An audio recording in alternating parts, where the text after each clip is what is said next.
Bonjour. Donc, salam alaikum. On va essayer de faire une vidéo sur donc, le TP numéro 2. Alors, le TP numéro 2, c'est un TP qui va concerner exclusivement l'état de transition et l'accès à cette théorie par le calcul justement de l'état de transition. Alors, le principe, il est très simple. D'accord. Donc, on va d'abord expliquer de manière succincte qu'est-ce qu'on va faire. Alors, une réaction chimique, c'est la réaction entre deux réactifs et qui vont donner des produits. Donc, des réactants, qu'on va appeler les réactants, qui vont donner des produits. Donc, le réactant A qui va réagir avec le réactant B pour donner un produit C plus D. Bon, alors, cette réaction passe par ce qu'on appelle un état de transition. Alors, sur le plan énergétique, ceci peut être représenté par ce qu'on appelle la courbe d'Ehring. Alors, la courbe d'Ehring, elle est représentée comme ça, c'est-à-dire vous avez une énergie, d'accord? Donc, une énergie qui va être exprimée en kilocalories ou n'importe quoi. Donc, voilà, donc là, j'ai juste oublié. Yes. Voilà. Donc, qui va être exprimé ici, une énergie par exemple en kilocalories par mol. Voilà. Ça, c'est l'expression donc de l'énergie. Bon.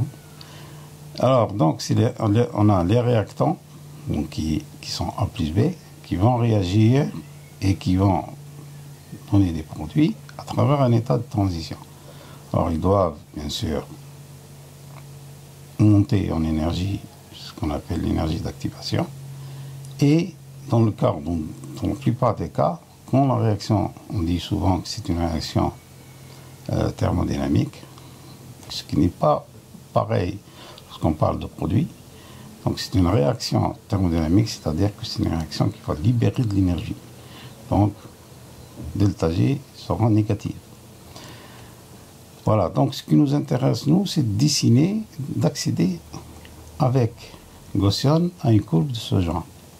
D'accord? Donc, on va choisir une réaction. Alors, le choix de la réaction, il doit être fait de telle sorte que vous puissiez avoir des produits différents selon les conditions de votre réaction. Par exemple, si on prend par exemple le propane et on fait une addition, donc ça c'est l'exemple 1, une addition de HBr, on a deux voies possibles. La voie donc, qui va nous conduire au produit Markovnikov, c'est-à-dire le produit qui normalement est atteint, ou le produit anti-Markovnikov, qui est le produit qui logiquement n'est pas atteint. Donc puisque le H, il va se mettre là où il y a le plus d'hydrogène, ça c'est la loi Markovnikov. Donc si ça veut dire tout simplement que vous allez faire un carbocation secondaire, alors que si vous mettez le H ici, vous allez faire un carbocation primaire qui est instable. Voilà en gros cette réaction-là. Alors l'alcène doit être asymétrique pour qu'on puisse avoir les deux produits. De même que HBr, c'est-à-dire HX. Donc ça c'est les réactants et ça c'est les produits. Il y a un autre exemple qu'on peut faire, c'est celui-là, c'est-à-dire une réaction d'Ilsalder. Donc vous avez ce produit-là, qui est le méthoxybutadiène, et à laquelle on va ajouter l'acrylonitrile, la choline, c'est ça. Voilà, vous avez soit un produit ortho, soit vous avez un produit méta, selon le type de réaction. D'accord?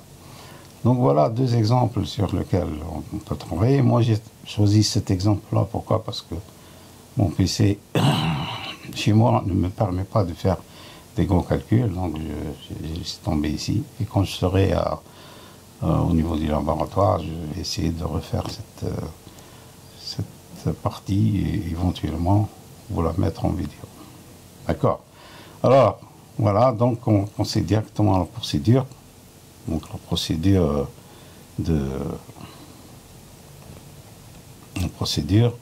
c'est une procédure qui va consister à calculer les énergies, optimiser des réactants et des produits, à rechercher l'état de transition par les différentes motifs possibles, à tracer la courbe des rings, ce que je vous ai montré, à rechercher l'IRC éventuellement et faire une conclusion. Voilà, donc c'est une vidéo normalement qui va aller très très vite. Donc première étape, on va chercher, on va calculer donc les énergies de A et B, puis après on va les rajouter. On va calculer les énergies de C, puisqu'on n'a qu'un seul produit de notre réaction, et bien sûr chercher l'état de transition. Donc ici, si on revient à la réaction, on a ici un seul produit et deux réactifs. Voilà, donc allons-y pour le calcul. Alors bon, le calcul, on va utiliser un logiciel, le logiciel Gaussian. Moi j'ai que Gaussian 4, voilà. Moi les calculs je les ai faits, donc vous aurez directement, vous les dessinez à chaque fois. Donc prenez le propane, GGA, vous le dessinez, etc. Bon, on va insister sur certains points simplement. Et donc vous allez à Calculate. Bon, ça prend un petit peu de temps. Vous faites une optimisation, à quel niveau c'est au minimum, méthode. Ceci c'est la méthode la plus simple. Moi j'ai choisi la DFT. Pour faire l'autre produit, j'ai passé une demi-journée. Donc il faut faire attention au choix de la base. Pour avoir à la fin une erreur sévère, donc pas de résultat. Donc vous choisissez une méthode la plus simple possible, comme ça vous pouvez refaire vos calculs. Choisissez un titre, voilà, et vous soumettez. Vous êtes soumis, vous dites oui, save, etc. Submit. Voilà. Donc, et vous avez le résultat, donc qui est sous cette forme-là. Donc le résultat, on a dit, c'est un fichier de sortie. Donc c'était le propane. Donc on va voir le propane, le log, son log. Et on a bien sûr le résultat ici. Donc au sommaire, vous prenez cette énergie-là. Voilà, vous prenez cette énergie et vous la mettez dans votre fichier Excel. Donc vous ouvrez un fichier Excel. Voilà. Voilà, vous ouvrez un fichier Excel, bien sûr. Voilà. Vous ouvrez un fichier Excel et vous mettez les produits. Donc le propane, le HBr, HBr plus propane, l'état de transition Markovnikov, l'état de transition anti-Markovnikov, le produit Markovnikov et le produit anti-Markovnikov. Donc vous mettez cette valeur-là ici. Vous allez en même temps chercher, donc ça on enlève, on n'a pas besoin. Donc vous allez ouvrir donc le fichier de HX, donc là ici c'est HBr, c'est directement le log. Après calcul, on a ce produit-là. Voilà. Vous voyez quelle est son énergie, les états. Sommaire, vous voyez son énergie, tac, moins, etc. Voilà. Et vous la mettez dans le fichier Excel. Donc voilà, mettez ici. Là, vous faites la somme. Donc ça, c'est d6 plus, c'est-à-dire c'est de là, c'est la somme. Bon, vous faites la même chose pour le produit Markovnikov et la même chose pour le produit anti-Markovnikov, le produit Markovnikov. Donc vous le dessinez, open, donc, produit Markovnikov. Voilà. Donc normalement, on est toujours la même base. Voilà. Voilà. Donc pour produit Markovnikov. Est-ce qu'il est? Voilà.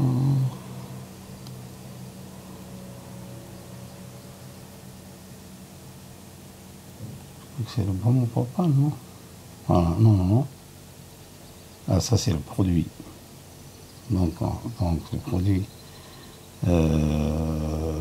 voilà, ce produit Markovnikov, je l'ai appelé ici propane, donc voilà, produit Markovnikov. Donc vous faites les calculs, et après vous avez en sortie le produit Markovnikov, en sortie out. Donc le produit Penlog, vous avez bon propane, etc., etc., jusqu'à ce que vous ayez vous faites tous vos calculs. Hein. Donc vous avez fini, normalement vous faites tous vos calculs et vous avez tous les calculs qui sont faits ici. Alors, il y a le problème de l'état de transition. Alors l'état de transition, pour le calculer, il y a plusieurs méthodes. Moi je vais vous montrer deux méthodes. Donc la première méthode, c'est la méthode, on va utiliser QST2, c'est-à-dire on va utiliser, voilà, normalement c'est ça, donc deux figures, donc on va utiliser la figure 1, c'est-à-dire le produit de départ, c'est-à-dire l'alcène avec le HBr, le propane avec le HBr et le produit d'arrivée. Et lui, il va vous calculer ce qu'on appelle l'état de transition, c'est-à-dire le passage d'un produit à un autre. D'accord? Alors pour faire ça, tout simplement, vous prenez, donc vous ouvrez, je vais vous montrer très vite fait comment il faut faire. Donc vous ouvrez un tableau et vous prenez par exemple votre figure, voilà, votre figure dans votre alcène, vous faites votre métier par exemple, voilà, vous prenez HBr, vous prenez H ou BR, ça n'a aucun sens, voilà, et vous prenez votre BR ici, ça c'est la première figure, voilà, voilà, vous prenez, alors, problème. Si vous faites des erreurs comme ça, le mieux c'est de revenir en arrière. Souvent, vous ne faites pas votre. Alors, pour vous déplacer un peu le HBr, parce qu'il est très proche, hein, là, il est très très proche. Voilà, donc il est là. Vous prenez ici. Hein, voilà. Vous tournez éventuellement. Voilà.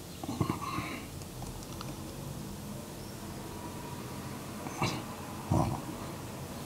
Et vous faites, alors pour obtenir la deuxième figure, là c'est le produit de départ.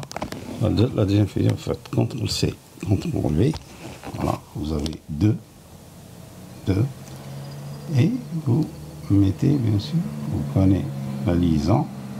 Donc le H va venir ici, produit Markovnikov. Donc vous mettez ça. Vous faites une liaison. OK. Là, vous n'avez plus de liaison. Donc vous faites 0. Non. OK. Et hop, voilà. Vous avez une liaison, pardon. Voilà. OK.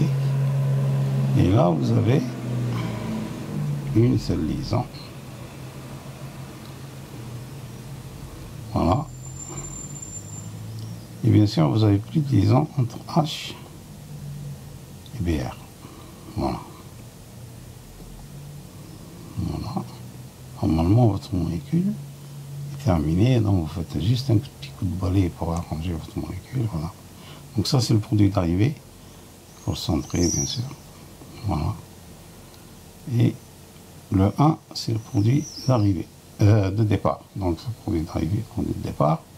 Et quand vous allez faire vos calculs, voilà, le job, vous mettez ici optimisation plus fréquence, méthode minimum, vous mettez QST2. Ça va apparaître, vous mettez QST2. La méthode, choisissez la méthode la plus simple possible, empirique, etc. en main. Le titre, vous mettez le titre, donc état de transition, Markovnikov, QST2, voilà. Hein, d'accord. Et vous soumettez votre travail. Hein. Voilà. Pardon, là j'ai fait une erreur. J'ai fermé le truc, je sais pas pourquoi. Je ferme sans me rendre compte. Alors, donc close. Et vous allez tout simplement à File et on va voir directement le produit Markovnikov, donc 2. Donc celui-là. Alors, l'output de ça. Voilà, donc ça c'est d'après lui. Hein.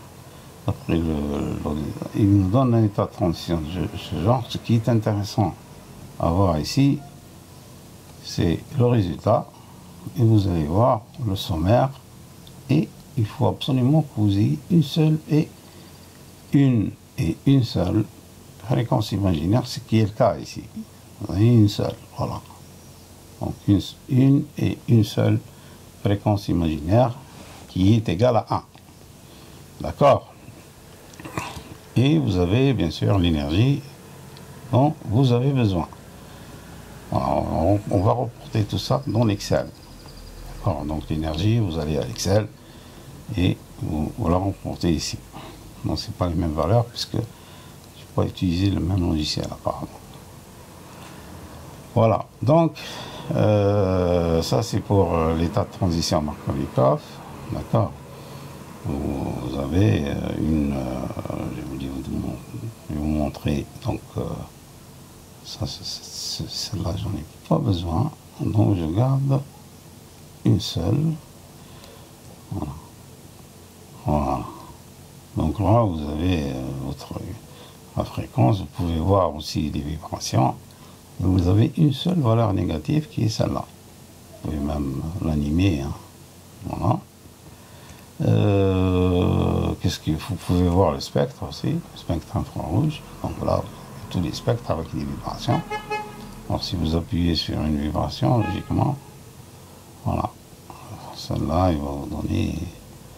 Voilà, ici. Voilà. Install animation. Voilà. Chaque fois que vous appuyez, ça change. Voilà, donc là, voilà, toutes les vibrations de votre spectre infrarouge. Ça, c'est des bandes CH. Là, on voit bien que c'est des bandes CH. Regardez. Vous voyez? Ça, c'est des bandes CH. Tout ça, c'est des bandes CH. On voit bien que c'est des bandes CH. Voilà. Et là, normalement, c'est des vibrations qui sont nées, ça c'est des vibrations angulaires, et là c'est des vibrations, là c'est des vibrations d'élongation, et ça c'est des vibrations angulaires. C'est des angles, regardez. C'est des angles qui vont bouger. Voilà. Voilà. Enfin, ça c'est pour les gens qui veulent faire de la tête. Voilà. Donc on a terminé avec ça.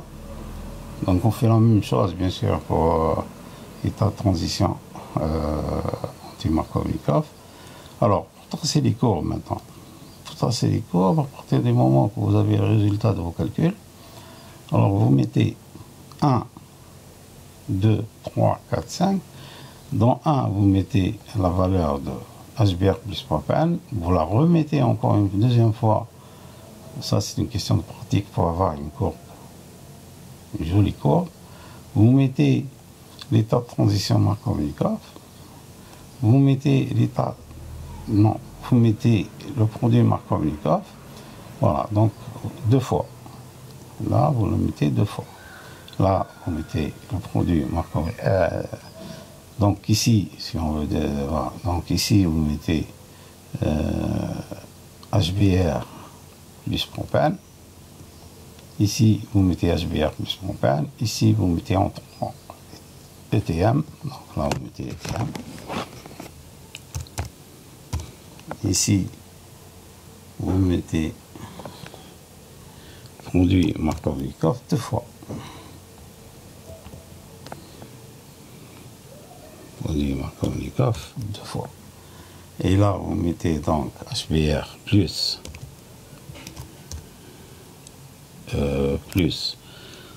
le propane et vous le mettez 2 fois. Voilà, vous le mettez, copier, vous le mettez 2 fois.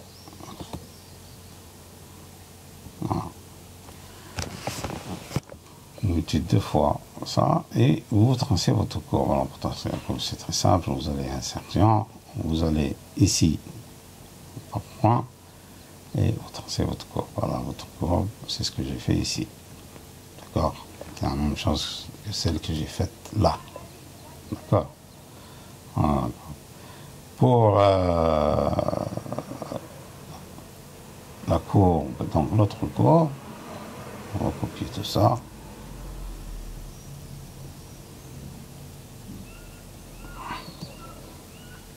Voilà.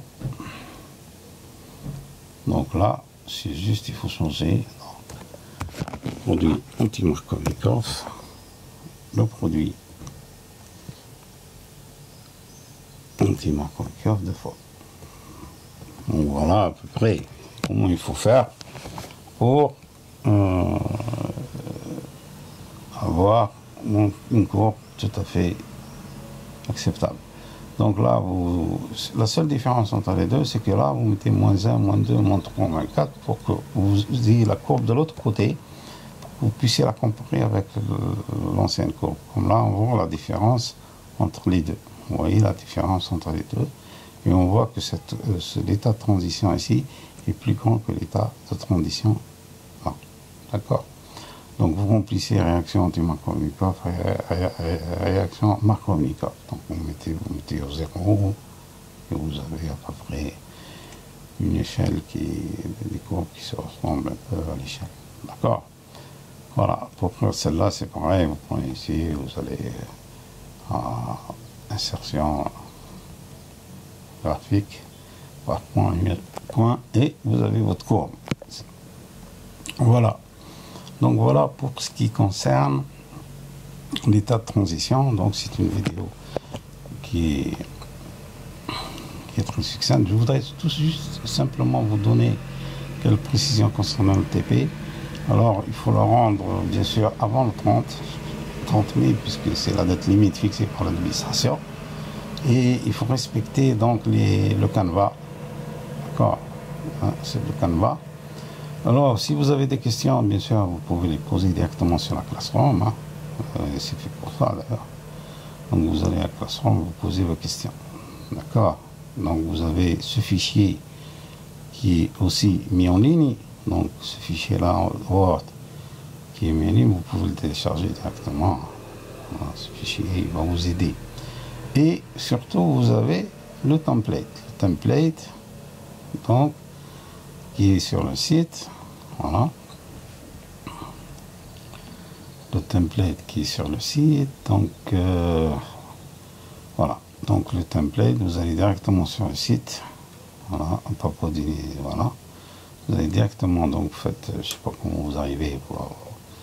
Il faut accéder avec le code, etc. Et vous avez les cours ici. Et éventuellement, vous pouvez poser vos questions. Vous pouvez poser vos questions, etc. De telle sorte que je puisse vous répondre. Donc là, par exemple, vous avez la théorie de transition, donc vous téléchargez, donc vous avez ce template là. Alors, le template, donc en première page, vous mettez ça.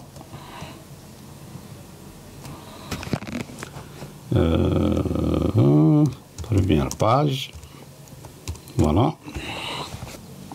Pardon. Première page, donc vous mettez ça. Il faut concentrer. Voilà, première page, vous mettez ça, Université d'Annaba, l'identification, donc vous êtes votre nom, votre prénom, etc. Potentiellement la date si vous voulez. Trois pratiques de modélisation, donc. Vous mettez le numéro du TP, donc là par exemple numéro 1, numéro 2, donc numéro 1 c'est la théorie des orbitales moléculaires frontières, vous changez le numéro de TP et le titre, donc en deuxième page, vous commencez votre TP, donc introduction générale, vous faites un bref rappel bibliographique sur la FMO. Donc la FMO, bon, vous allez directement donc, à Google et vous faites Google Scholar.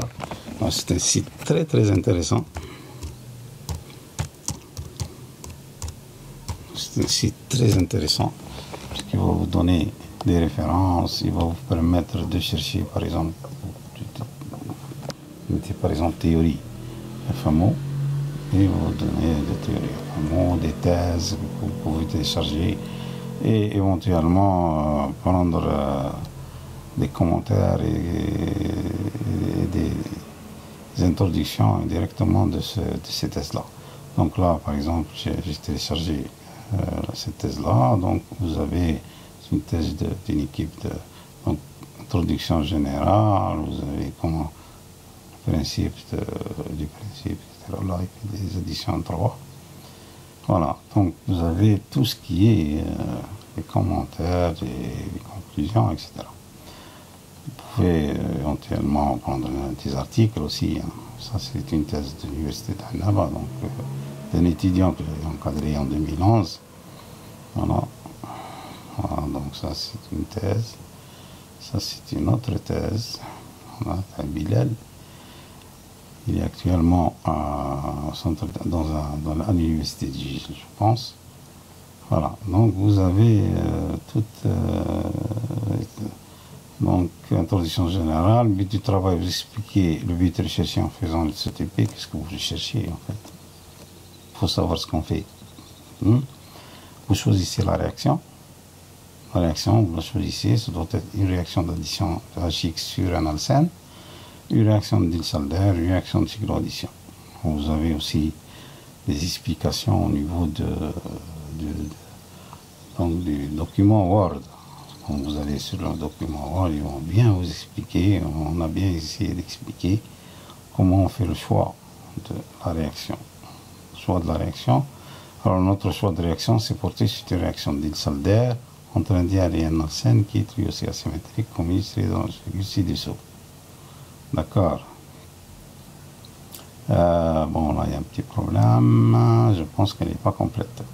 Alors, vous trouverez ça plus complet au niveau de votre... plus complet, c'est mieux expliqué. Hein. Parce que moi, c'est un document Word. Pardon. Voilà. Alors que vous allez avoir... Donc, théorie des orbitales, ça, c'est le... Et vous allez avoir aussi... Voilà. Théorie de l'état de transition. Vous allez avoir ce document-là, qui est le même que celui que je vous montre, mais avec des explications mises à jour. Puisque j'avais eu un petit problème. Voilà. J'ai eu un problème avec des exemples. Notre choix de réaction s'est porté sur deux réactions. Une réaction d'addition de HBr, petit R, sur le propane, exemple 1, et une addition de Diels-Alder, 4 plus 2, entre un diène et un alcène, exemple 2. On notera que tous les réactifs, dont les deux exemples, ça c'est très important, sont asymétriques. Les réactifs, voilà, tous les réactifs sont symétriques. Asymétriques, c'est-à-dire qu'ils ne sont pas pareils par rapport à la double liaison. D'accord? Donc ça c'est très très très très important. Voilà. Voilà, donc vous faites votre TP donc sur le template et en respectant, en vous inspirant un peu de la biblio, etc. Et enfin, on va vous procéder, donc vous décrivez les étapes de votre démarche effectuée, donc vous dites voilà ce que je vais faire. Vous faites les schémas réactionnaires avec le logiciel de dessin BioVia et ChemStack, comme je les ai fait moi-même sur là. Donc c'est des dessins qui sont. Tous ces dessins-là ont été faits avec ChemOffice. Voilà, tous ces dessins ont été faits avec ChemOffice ou ChemStack ou tout ce que vous voulez. Voilà, donc bien sûr, vous faites insérer des captures d'écran et de vos résultats, ou des images, hein, des captures d'écran ou images.